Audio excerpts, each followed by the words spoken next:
Coucou tout le monde, j'espère que vous allez bien. Donc dans cette nouvelle vidéo, on va apprendre à réaliser un feuilleté à la crème. Donc pour ma part, j'ai déjà réalisé une paire de boucles d'oreilles feuilletées à la crème. Donc voilà ce que ça me donne moi mon feuilleté. Et aujourd'hui, je vais réaliser un autre feuilleté pour le monter en pendentif sautoir. Donc on va commencer tout de suite. Alors toute la liste du matériel en détail se trouvera en barre info, parce que sinon la vidéo va être longue et mon appareil ne supportera pas en fait trop de temps, puisque j'ai déjà 4 vidéos qui vont être postées ce week-end, qui sont tournées sur l'appareil, et franchement la mémoire de l'appareil est quand même limite. Donc je prends tout d'abord de la pâte chair foncée que je viens malaxer entre mes doigts.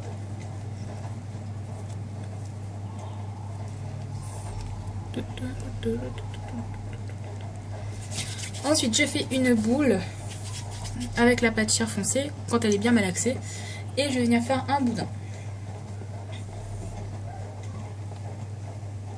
Ensuite j'utilise un rouleau et je vais aplatir en fait à cette épaisseur là mon boudin. Voilà, comme cela. Ensuite je viens plier mon feuilleté pour avoir en fait la forme feuilletée à la crème au chocolat. Donc c'est un feuilleté à la crème au chocolat aujourd'hui encore. Ensuite je vais prendre du coulis à la vanille, du coulis Fimo vanille.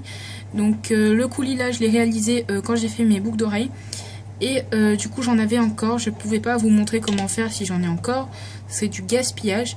En revanche je vous mets en barre info le matériel pour réaliser un coulis et comment j'ai fait.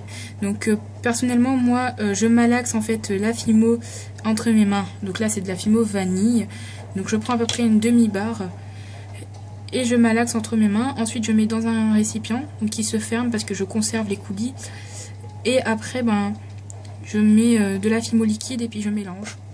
Donc là en fait on va prendre la Fimo et puis on va en mettre dans le feuilleté en entier, et on va surtout s'appliquer sur les bords puisqu'il faut que ça dépasse et qu'on remarque en fait la crème.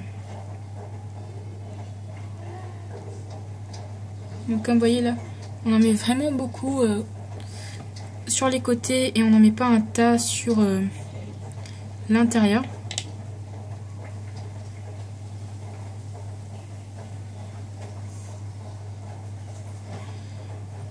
Une fois que j'ai bien mis ma crème, donc je prends ma lame et je vais venir découper tous mes petits fils qui dépassent. Je vais venir prendre de la Fimo chocolat en classique et je vais réaliser de petites billes. Donc là je fais encore des billes trop grosses, mais voilà, vous faites des tout petites billes. Donc on en fait plusieurs, moi j'en fais 10 à chaque fois.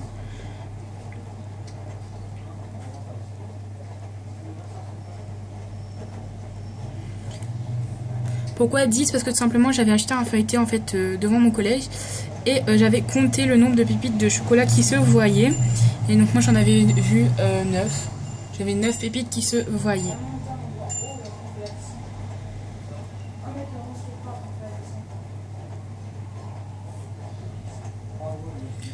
Donc voilà, une fois que vous avez fait vos 10 petites billes, en fait vous allez prendre les 10 petites billes et vous allez les placer hasardement bien évidemment dans le feuilleté.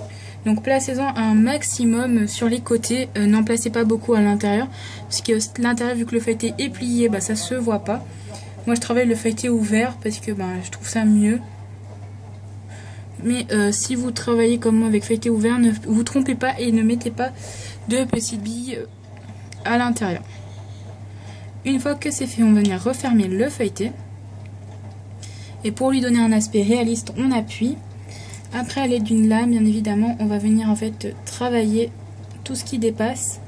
Donc lavez votre lame après. Moi j'utilise même des aiguilles, des cure-dents, voilà, parce que ça fait moche. Voilà. Ensuite je prends mon effet cuit. Donc là, comme vous voyez, j'ai plus beaucoup d'effets cuits. Donc bientôt vous aurez le tutoriel sur l'effet cuit que j'utilise. Et ensuite, je vais venir donner l'effet cuit à ma pâte, puisque j'utilise de la chair foncée et non de l'ocre. Donc moi j'ai besoin de faire un effet cuit. D'ailleurs je n'ai jamais utilisé de pâte ocre. Moi j'ai toujours utilisé de la chair foncée ou de la champagne. Donc je préfère la champagne à la chair foncée. Mais en fait c'est tout simplement parce que je n'en ai plus sur le site de Champagne. Ensuite je prends un tout petit peu de pastel marron pour renforcer ma couleur. Donc le marron c'est pas partout, c'est juste en fait sur les bords. Voilà, et après on vient uniformiser un petit peu le marron. Donc il faut travailler le bas et les côtés aussi. Et voilà ce que ça vous donne. Donc moi je prends un petit clou à œil que je vais venir planter là. Et voilà. J'espère que ce tutoriel vous aura plu. Je suis très heureuse de mon rendu. Voilà, je trouve ça vraiment bien. Là j'ai fait un peu de n'importe quoi avec la crème et ça fait super réaliste. En tout cas je vous dis à très bientôt pour de nouveaux tutos Fimo. Et je vous dis à bientôt. Bye bye. La liste du matériel se trouve en barre d'infos. N'hésitez pas à regarder mes vidéos précédentes. Abonnez-vous pour voir les suivantes. Et j'aime tous mes trésors, mes 27 abonnés sur YouTube. Je vous adore. Voilà. J'espère qu'on sera bien plus dans quelques temps. Sinon, retrouvez-moi également sur Instagram avec créabijou974. Voilà, tout simplement.